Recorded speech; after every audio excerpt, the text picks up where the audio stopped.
Hey, good day, everybody. This is Emar Pursuit, and welcome to another edition of the Sports Inquirer Show. We're broadcasting this on November. Wow. We are in December 28th, 2020, after our post Christmas episode. Hope all of you had a good Christmas holiday or Hanukkah, and those celebrating Kwanzaa. You're in the middle of that right now, so respect to that. Just happy holidays overall. We're heading towards the end of the calendar year, and for some, that's a holiday as well. Yeah, lots been going on in the year 2020. I don't really like to do retrospectives or year reviews, especially this year. Not if you're listening to the show, you're living, so that's a good thing, and you can't take for granted your health and being alive at this time because it seems like we're dealing with so many fatalities, whether it's in your personal life or celebrities or people that you kind of know. And I was looking at like the year memoriam or year in review, and you look at all of the deaths that have happened over this year, and it seems like it's been so many people in every walk of life and in athletics, and maybe the show before we end the year we'll discuss more of the fatalities or deaths in the sports world. But you just look at the list, and I don't want to name anyone specifically to highlight only one person and not give someone else their due respect, but you just even this weekend there were fatalities. A professional wrestler, a Hall of Fame baseball player, all within just the past 2 3 days, and you're just sitting there like, wow, it's a lot going on. But we're not going to dwell on that too much. We're going to talk about positivity in the world of sports and things that are going on. We'll start with the technical state of Georgia athletics. I'll recap Georgia State football's win over Western Kentucky in the Lending Tree Bowl. We'll transition into the Gridiron Blitz, recapping the past week in the NFL. And we'll conclude the show with the miscellaneous department, where I may touch on user notes in different aspects of the sports world. But as always, if you want to follow everything that we're doing, head to the mothership, that's sportsinquirer.net, premier site for news and notes in the world of sports. And this is where you can also get our archives of our previous episodes. You can get our interviews. We're lining up some interviews now down at the in the college sports scene. Now that the Christmas is over and teams are starting to get back together and start practicing again, I'm gonna have some more interviews up, hopefully within the next few days of everything going on there. So make sure you're on the lookout. In fact, I'm doing my stuff now. Oh, okay, here we go. Yeah, I'm just checking right now. Yeah, so we got definitely at least one or two interview opportunities that we're looking to set up. So very excited about that stuff. Also, if you could head to our social media platforms, starting with Twitter and Instagram, was under Sports Inquirer. That's all one word. Do a search. You'll see what we're doing on there. Go to our Facebook page, The Sports Inquirer, or Sports Inquirer. We've got two pages on there. And you can do a search on there and see all of our stuff. And then finally, subscribe to us on YouTube, SoundCloud, Spotify, Google Podcast, and iTunes. We're on all of those platforms. Do a search for the Sports Inquirer, and you will see all the stuff we have going on there. All right, let's start with the technical state of Georgia athletics, and we'll go with the Panthers, who had a very impressive victory over Western Kentucky, 39 to 21, in the Lending Tree Bowl in Mobile, Alabama, this past Saturday. The Panthers completed its second straight winning season for the first time in their 11-year history, and they did the second time they defeated Western Kentucky in a bowl contest. In fact, Georgia State's first bowl win came in program history came in the 2017 Auto Nation Cure Bowl, which is also over the Hilltoppers. Before we get to specifics of the game itself, let's hear from head coach of the Panthers, Shawn Elliott, on the victory. These players can do when they put their minds to it. And it's awesome to see. It's awesome to witness. You know, as a coach, it's so gratifying to see successful individuals that can go out there and put aside so many things. And it wasn't just COVID that we had to fight, that we had to battle against this year. There were so many other things that were thrown in our face. But very, very proud of our football team. Georgia State University getting our second bowl win is truly thrilling, to tell you the truth. Questions for Coach? And now it's Coach Elliott on the victory. Also, just playing in a bowl contest. We've spoken with Coach Elliott throughout the year, and a big emphasis was the team being able to have the reward of playing in the postseason if it was in their control. We've seen some programs not be able to participate in bowls due to COVID related issues, but that was a big emphasis for for Shawn that if the team was able to play in a bowl contest, they were going to do it. He emphasized that even further after the contest. It wasn't hard at all. Do you understand what we had been through this season? And we had an opportunity to finish it. When I say finish it, we had an opportunity to finish it the right way. And that was coming down here to win and win decisively. And I challenged them. I mean, we weren't coming down here, it's a 2-day trip. We weren't coming down here to hang out and have a great time and do all that stuff. We were coming down here to win a football game. And, there wasn't a lot of electricity. It's COVID. You got to generate your own intensity. And so they dug deep for that fire in them today. And hats off to them, competitive. I want to say whoa, instead of the other. And I loved it. So that energy on that sideline is exactly what we want. I want fighters. We need fighters, and that's what we had tonight. And they left it all out there. The highlight of the matchup or the game was redshirt freshman Cornelius Brown IV, or Quad Brown for Georgia State. He was MVP of the contest. He went 15 for 29 with 226 yards passing and 3 touchdowns. He also had 40 rushing yards. And for his efforts, he was named, as I said, the MVP of the contest. Here is Quad Brown on the bowl victory. After that first interception, I knew we'd get to rolling.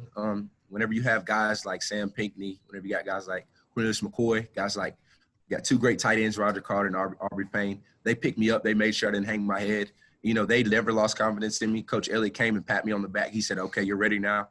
He never lost confidence in me.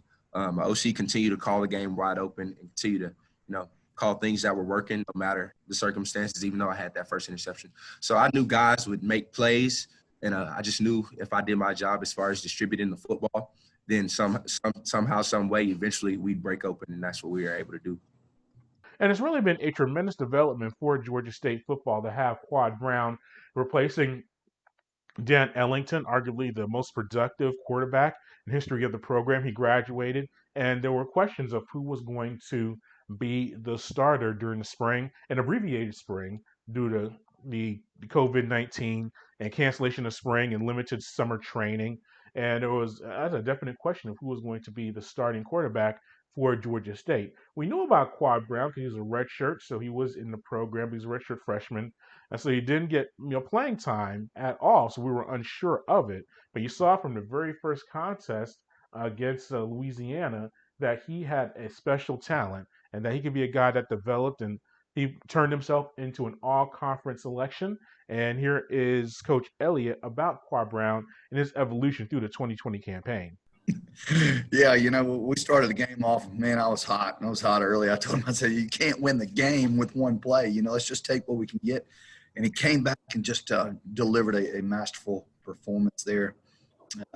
After I believe the third, we started clicking, and our receivers and our backs and our offensive line and everybody in general, the supporting cast around Quad, had to play well, and they did. And it's they push hard every single day, but Quad had an exceptional night. An exceptional night. I'm really, really proud of him. I told him, I said, God, the sky's the limit for us. With you, let's learn. Let's make sure we go and really put the next step in, and let's make us the best we can be. Well, we knew all about Quad. Probably everyone outside of here did not. We knew he had a big, big future ahead of him. We knew it was going to be a roller coaster ride of sorts, the ups and downs, the learning. There's going to be failures and successes, but ultimately there's going to be more of those successes than failures. And like I said, just a masterful job tonight after those first 2 drives. I'm really proud of him. Quad he's got a big, big personality, and sometimes you think you got to keep that in check, but I think that's what's so special about him. I love seeing him smile. I love seeing I guess I like seeing him dance more at practice than I do when he's out there at the games and doing all his antics. But I love Quad to death. I'm glad he's here at Georgia State. I'm glad he's leading our football. Now, Quad Brown has got a lot of help this season from many players, including Dustin Coates, who was the offensive player of the game in a victory over Western Kentucky. He had 117 rushing yards on 23 carries. And Quad Brown spoke with the media about keeping the offensive pressure on the Hilltoppers throughout the contest? Well, our leaders did a great job at halftime whenever we went up, just telling us to keep our foot on the gas. You know, I was speaking as well, telling guys not to let up, even though that we had a pretty sizable lead at halftime. And we were just able to continue to take advantage. We scouted them really well. Whenever you got 3-4 weeks to prepare for a team, you're usually going to be able to do well against them. And it was kind of rough at first. I haven't been hit in maybe 3 or 4 weeks. So coming out there, I had to feel myself into the game, get adjusted. But we were just able to capitalize in the run game. We knew that they were going to have 6 in the box. So we did a lot of things with our tight end as far as, you know, going inside zone with a cross and being able to go inside zone with that tight end attached and doubling up to the mic. And also on the perimeter, they played a lot of man-to-man. And we got guys, like I said, like Sam Pinckney and Cornelius McCoy that can create separation with ease, which makes my job easy. So we were able to protect up front. You know, I was able to get those guys the ball because they were open, because, you know, they were taking advantage of man-to-man defense, and we were able to keep them honest with the run game, with keeping that tight end in the box, you know, working that 6-man protection. Other news and notes from the matchup overall for Georgia State. John Tree Hunter was the defensive player of the game. He had 6 tackles and an interception, and Noel Rees, the kicker for Georgia State, was a special teams player of the game. He had a pair of field goals in the victory. Here is Coach Elliott about the defensive effort of the Panthers in the win. How about the defense, especially controlling the running game? Seemed like you guys controlled the line of scrimmage. Well, controlling the run game, we really didn't feel like that was going to be a huge problem for us. That they weren't, you know, a juggernaut running the football. We felt throwing the football that is what they wanted to do. But we felt like we had to keep him in the pocket a few times early. Keep him in the pocket, and they hurt us for this. But our defense played us out. I mean, they really did. They ran him around, and I believe he had 2 picks tonight. Just an outstanding effort. We got a little chippy. You know, some coaches out there, you know, really upset about the chippiness. But we were playing here, and I want fire intensity in their eyes to go out there and, you know, some of the showboating we don't like, but I love seeing that fire. Yeah. Well, early on we were really speed rushing around and using edges, and we had to really go to more of a bull rush technique to keep him in the pocket and make him deliver the right passes, or try to deliver the right passes. You know, I thought at times his vision would you know, kind of be a little bit shaky as if we could just keep him right inside the pocket early on. Like I said, we let him release out, and he made a few throws. But we went to more of a bull rush technique, and our guys up front did a masterful job of really handling him in the pocket. And I attribute that to, you know, just a slight adjustment that our defensive staff made. It came away, and it was positive for us.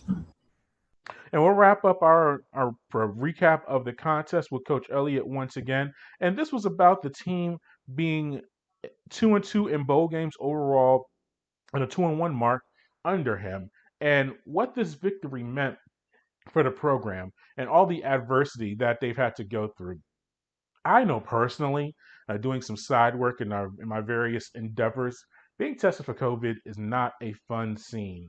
And I've only had to do it really once a week for my endeavors, but these guys get tested every other day, have to social distancing, as far as practicing, wearing their mask. And football is a very contact sport. A lot of meetings, a lot of interaction with your teammates and coaches. And for it to be limited through all of this was a lot. And the team ended up with a winning record. And good effort by the Panthers. And here is Coach Elliott about overcoming all of that adversity. First of all, I want you to know it's not my program. It's our program. It's Georgia State University. It's those players in that locker room, coaches in that locker room. You know, these guys, what an incredible mindset they have to go out and perform and on a daily basis. It's just not on game day. This day and time, you got to do it every single day. It's a constant reminder of the things that we face when you have to walk in, take your temperature, take the COVID test. You know, you face so many things, but I'm very proud of the men. Those are men in that room. They're not boys. Those are men, and they face a lot of adversity. I'm very proud of them. I told them it's all about them. It's not about myself or any of these coaches. It's about those players in that locker room. So I'm very, very, very, very pleased with their performance and everything they stand for. All right, now it's Coach Elliott just wrapping up the season. We'll be continuing to follow Georgia athletics as well, Georgia State, Georgia Tech, University of Georgia. I'm trying to get some more. I know Mercer and Georgia Southern and Kennesaw State. I need to show some love to y'all as well. We're working on that. But now football, I know Georgia's going to play in the Chick-fil-A Peach Bowl. And so that'll be of interest and intrigue on New Year's Day. And we'll talk about that probably in another show. But once that wraps up, football will be done, and then we'll move on to our winter sports, which includes a lot of college basketball. And then the spring is going to be crazy. But when we get to the spring, we'll get to the spring. All right, let's move on to the Gridiron Blitz and the NFL recap of everything that was going on yesterday. And I have some takeaways from what I saw throughout yesterday, or actually, and not even just yesterday, on Sunday. We had games as early as Saturday. So we got a lot going on. And there's still a contest that's going to take place tonight between Buffalo and New England. But it all fit into the holiday season, a lot going on. I'll start locally with the Atlanta Falcons. I was able to watch the contest against the Kansas City Chiefs. The KC won 17-14 to clinch the first round bye and home field advantage throughout the AFC playoffs. So now Kansas City is the number one seed in the AFC for the second time in the past 3 seasons. They lasted it in 2018. Remember, 2018 was Mahomes' first full season starting, and they lost in the conference finals to New England. They won a better fate than that. Last year, they actually were not the number one overall seed. The Baltimore Ravens were. And through the Titans beating Baltimore on the road in the divisional round, Kansas City was able to host the AFC Championship game, win that, and obviously go on to win the Super Bowl. So they are going to be home for the entire postseason on the AFC side as long as they keep winning. My takeaways from this contest. We'll start with the losing team, the Falcons.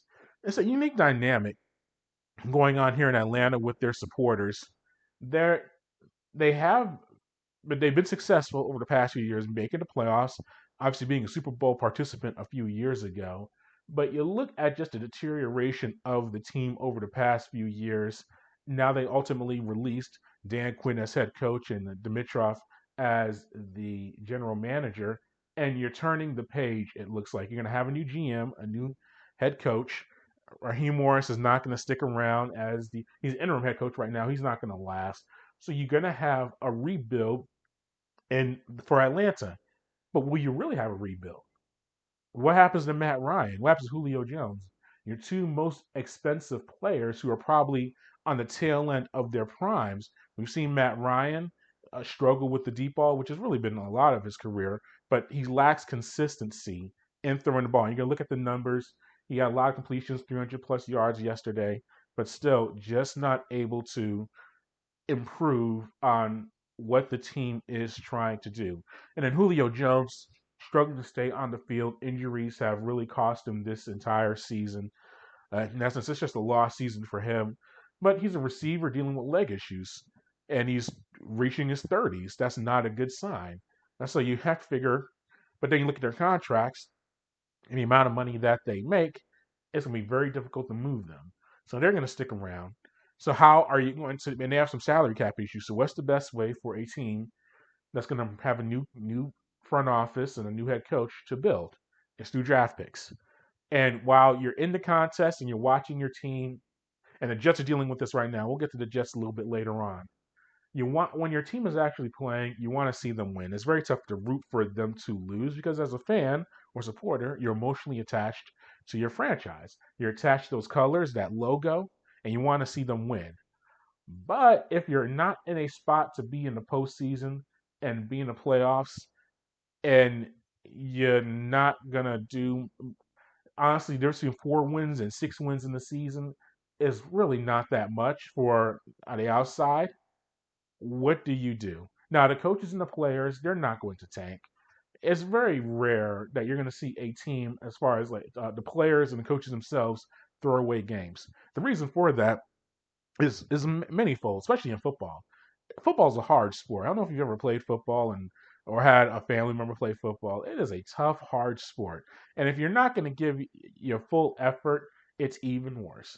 And then furthermore, and that's I'm talking prep level, at high school level for me, when you're a professional, you're getting looked at every single move. Because I guess the average roster turnover on a good team is around 25 to 35% per season. So that means 3 out of 5 players that are on your favorite team right now will most likely not be on that roster. And that's on a good team. On a bad team, it could be even close to 40 to 50%.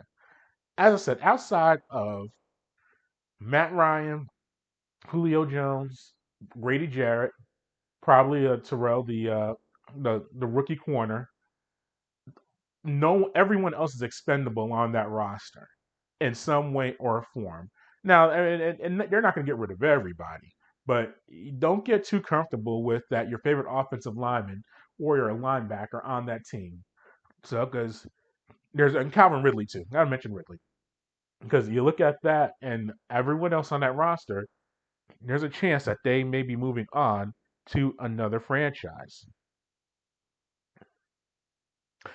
And if I realize that, the players realize that as well. So they're not, they might be on the Eagles next year or the Seahawks or the Jaguars. You never know. So they're not going to have bad tape out there and losing all these contests.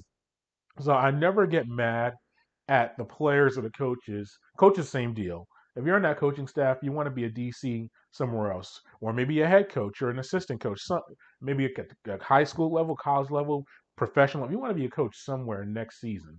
And if you're a coordinator or a position coach and your spot is looking really really bad, you're gonna have a very hard time finding a job in a new location. So those guys are gonna go all out.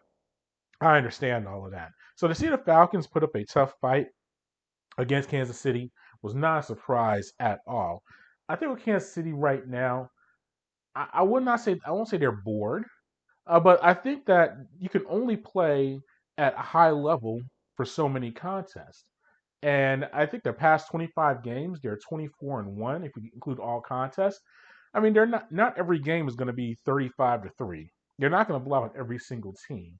And that's the Falcons played maybe their best game of the year. They lost the contest, but they probably played as hard as they have had all year. A lot of things came together in a good way. So when you see the late touchdown for Mahomes to get the victory, and you think, oh wow, the Chiefs eked by, I don't necessarily look at it that way. Now, are they invincible? They are definitely not invincible. There's not an invincible team in the league. But I think if the odds are, if you're looking at them, Kansas City is a team most likely to represent the AFC in the Super Bowl, just on everything that we've seen.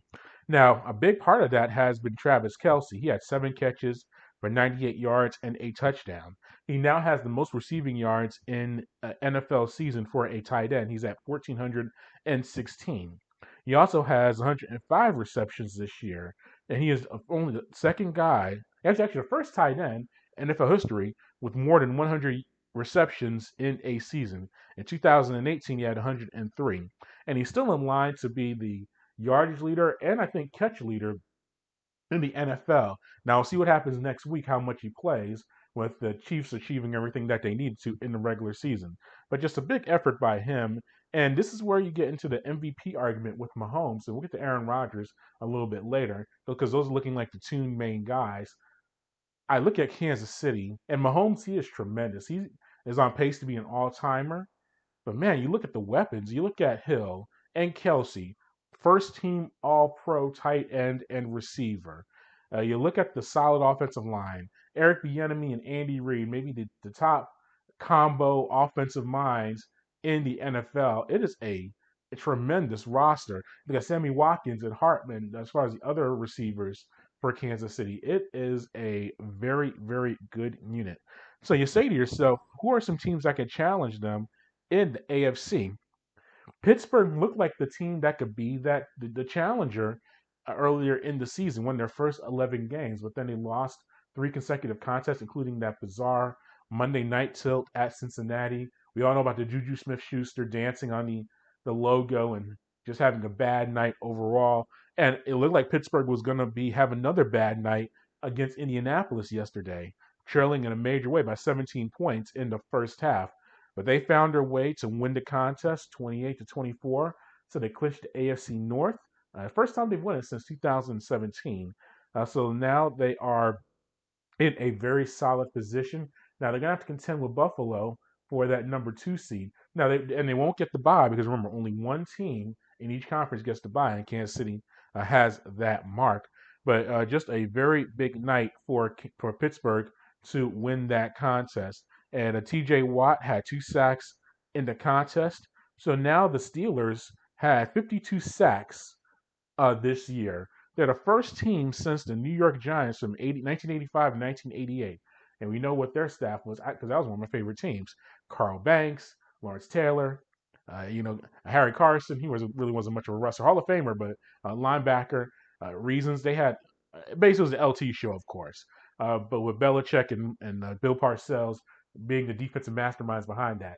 But they are the Steelers, the first team since those championship Giants that have 50 plus sacks in 4 consecutive years. So a very good mark for the Steelers there. And you also look at Chase Claypool, 10 touchdowns on the season. He's a rookie, one of 4 rookies this year to have 10 plus touchdowns on the season.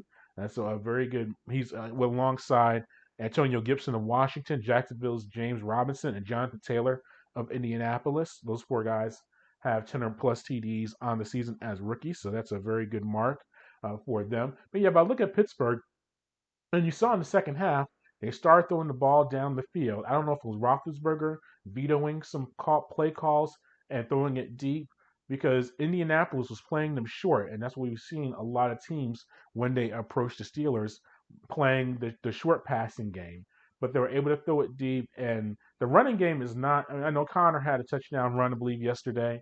But their running game is not there. And they've been throwing so many short passes, but they pushed the ball down the field a little bit deeper. So I think that was a very good thing and an improvement for them. And you just look at Phillip Rivers with the Indianapolis Colts as well, had his 420th career touchdown pass. So he tied Dan Marino for 5th most of all time.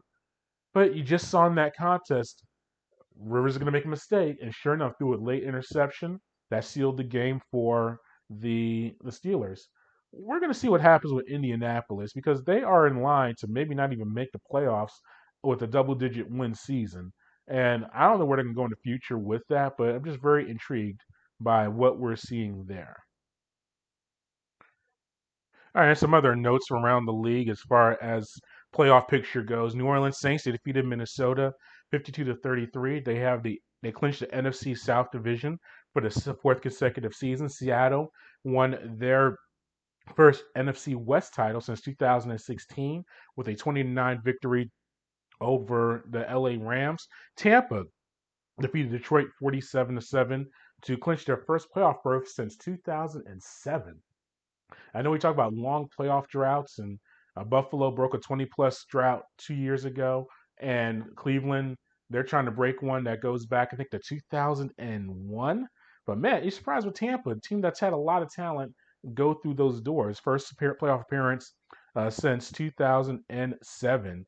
We also have the Cowboys, who overcame a 11-point deficit to defeat Philadelphia 37-17 on Sunday.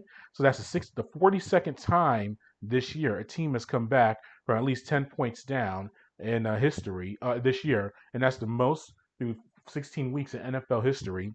And there are 9 games that teams have come back from 17 points down this year, and that's the most in a single season, only behind the 2001 season, which had 11. This has been a highlight or a theme for us throughout the entire year. A lot of these teams are able to get big leads and unable to hold them, and we see that happen throughout the year.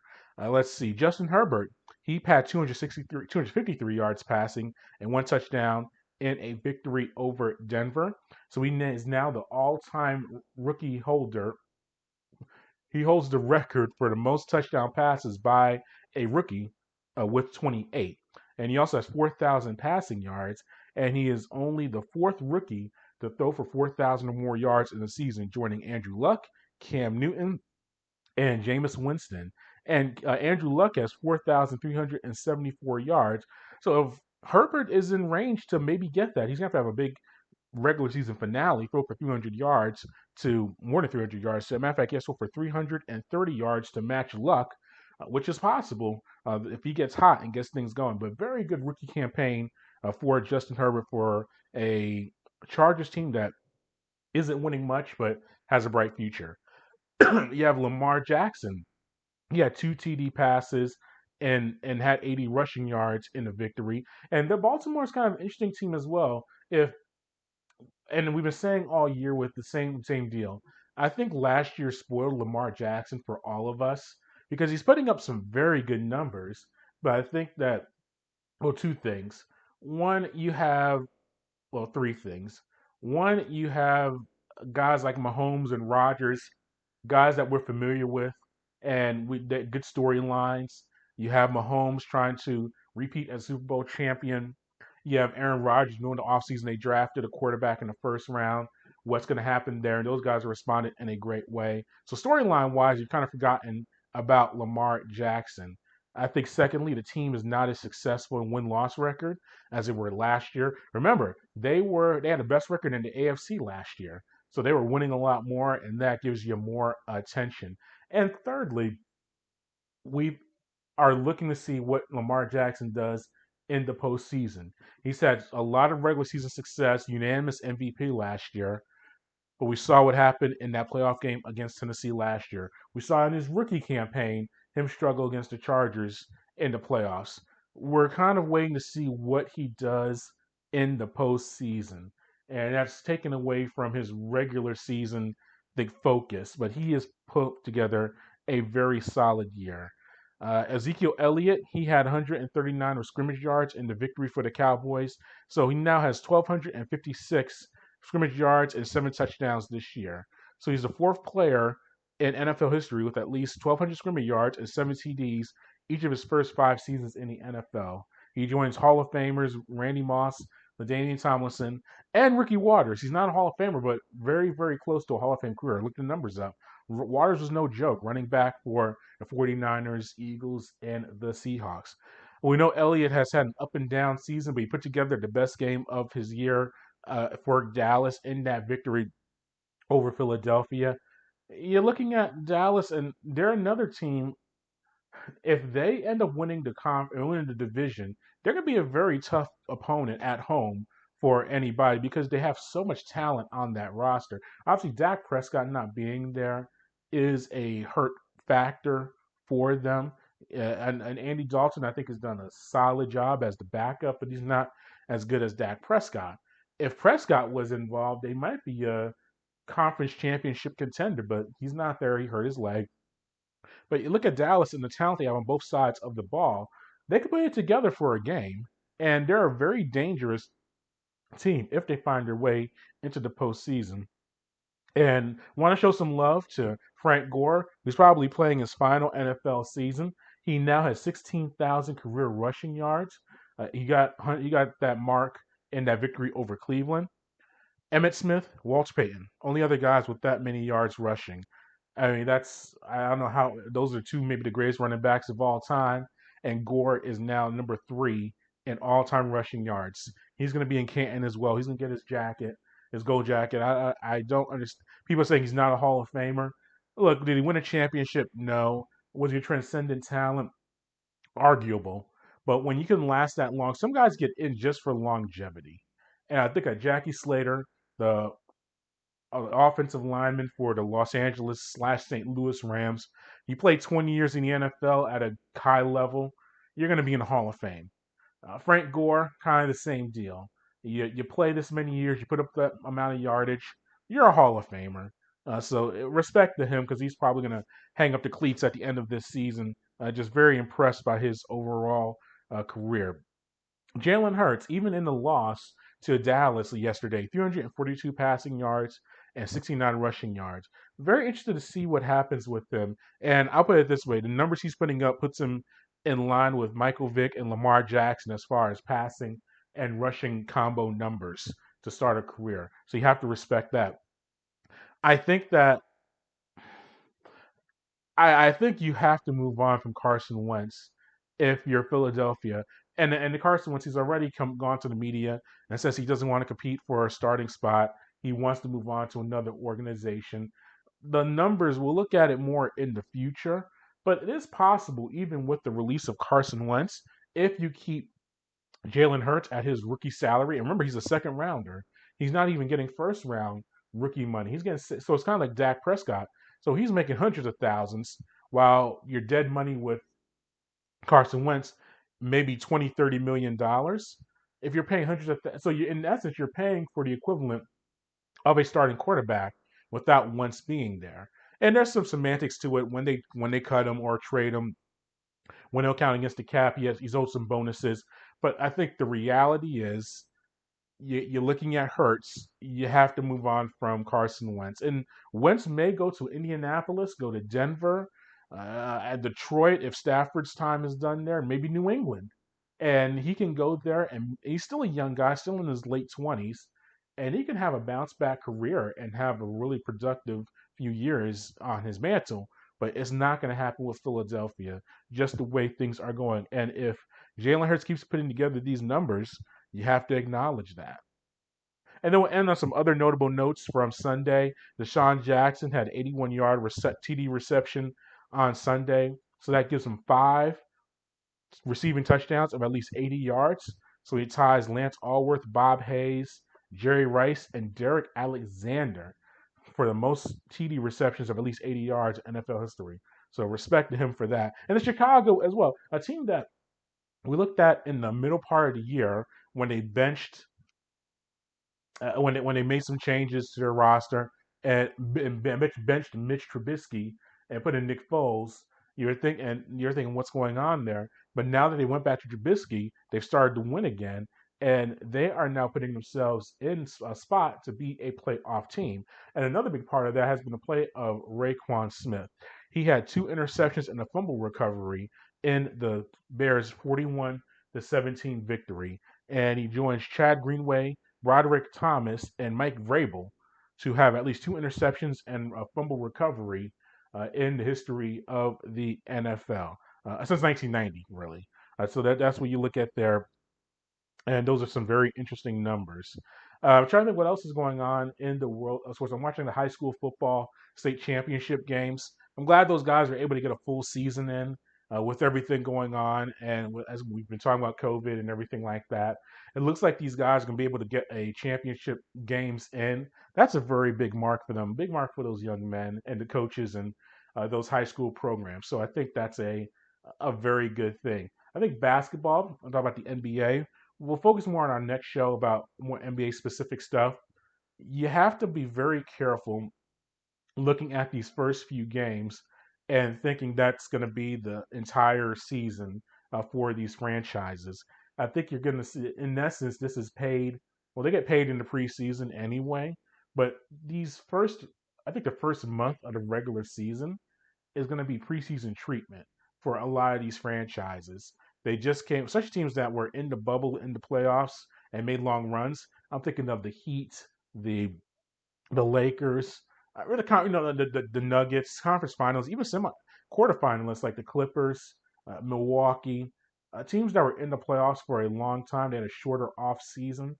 I think that's where you're seeing those teams are going to have to start off a little bit slower. And you look at all of the undefeated teams in the NBA, and those are very good stats. I'm pulling the NBA standings right now. Atlanta Hawks, they're undefeated so far this year. So I will give respect to our local team here. But I look at the teams that are starting off really well in the year: Cleveland, Indiana, Orlando, Atlanta. Now, some of those teams were in the bubble, but they were in the bubble for a very short amount of time. Those teams are right there leading, and I only play 2-3 games, so let's take it easy on them being championship teams. But you look at some other teams that were not in the bubble for a short amount of time: New Orleans, San Antonio. Well, Phoenix made a good run in the bubble. Even Oklahoma City, Minnesota's 2-1 on the year. What I'm trying to say is that the teams that were not in the bubble and not in the playoffs and had a very long off season got rested and are healthy, and they are off to very good starts to the campaign. So just be aware of that when you're watching the NBA playoffs and everything like that. I've been watching a lot of English Premier League and seeing what's going on there. I saw Leicester City tied their contest earlier this today against Crystal Palace. I think it's Liverpool's title to lose overall, and I know that this holiday period is fast and furious, We got a bunch of games going on, but I think you just look at the depth of Liverpool and what they offer. I'll put it this way: if Firmino, Salah, and Sane are healthy in that front three, they're going to be able to score goals.